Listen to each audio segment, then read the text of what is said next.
Bonjour à toutes, bienvenue dans cette chronique cinéma. On va faire très bref pour cette première chronique de la rentrée, puisque nous sommes maintenant en septembre. Je vous propose donc chaque semaine une chronique cinéma et cette semaine c'est une double immersion au cœur de deux films très différents. L'un tendre et pétillant, l'autre piquant et politique.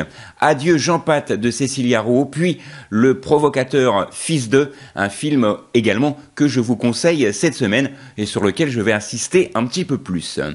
Alors, cette semaine, Adieu Jean-Pat de Cécilia Rouault. Commençons avec ce film. C'est une comédie douce amère réalisée par Cécilia Rouault, donc qui met en scène, tout simplement Étienne, un trentenaire timide et en pleine crise de sa vie. Il n'a jamais pardonné justement à Jean-Pat, son ancien ami d'enfance qui le maltraitait.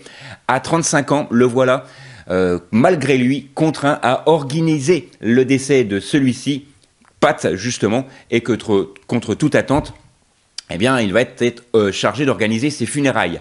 Porté par un Hakim Djimili désarmant de sincérité, entouré notamment de Fanny Sidney et de Constance Labbé, le film oscille entre quiproquo burlesque et émotion inattendue. Le film, un pari simple, faire rire et réfléchir à la fois, et franchement, c'est réussi.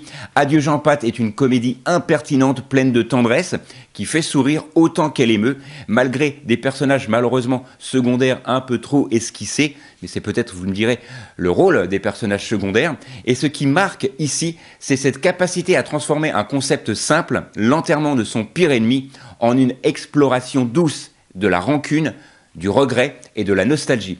Ce petit film modeste reste attachant, constitue un remède bienvenu contre la morosité ambiante. Et effectivement, en ce moment, on en a vraiment besoin.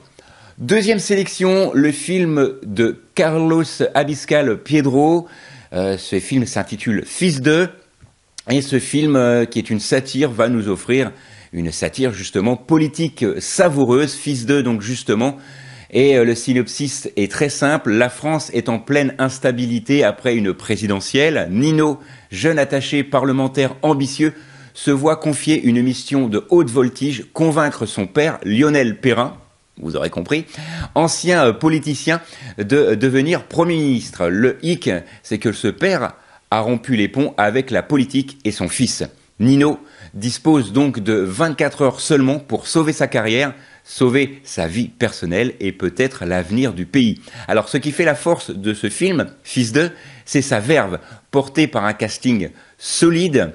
Ce film est une comédie politique qui se déploie façon feu d'artifice, d'intrigue, de tensions familiales et de coups bas politiques. Les critiques n'y se sont pas trompés. Le film a reçu le prix du meilleur coup de cœur du jury au Festival de la Baule. Il est salué pour son intelligence, son cynisme joyeux et ce qui fait froid dans le dos parce que les personnages sonnent véritablement vrais. Alors, qu'on adore ou pas ce genre de film, c'est un portrait d'un monde politique qui fait un monde de requins, d'ambition, de trahison, de petits arrangements entre amis, mais le réalisateur ne tombe jamais dans la caricature facile et c'est ça qui fait toute la force du film. Le film paraît crédible, le film sonne juste, d'où l'effet d'autant plus percutant. Le film développe également un humour accéléré mais bien construit. Il pulse au rythme d'une course haletante contre toute attente et contre le temps et contre soi-même. Conclusion, ce film, franchement, je dirais que ce film qui sort cette semaine a un côté tendre, modeste, mais surtout sincère.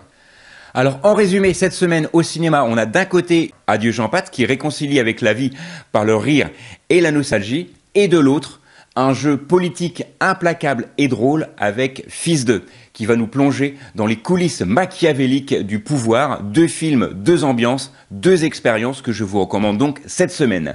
Alors, le film allez-vous voir cette semaine au cinéma? Dites-le moi en commentaire, je vous ferai un plaisir de vous répondre. Le retour du passé mis en scène avec humour ou la comédie politique, lequel va vous faire le plus rire ou lequel va vous faire le plus réfléchir? Tout cela m'intéresse énormément, donc dites-le moi en commentaire encore une fois.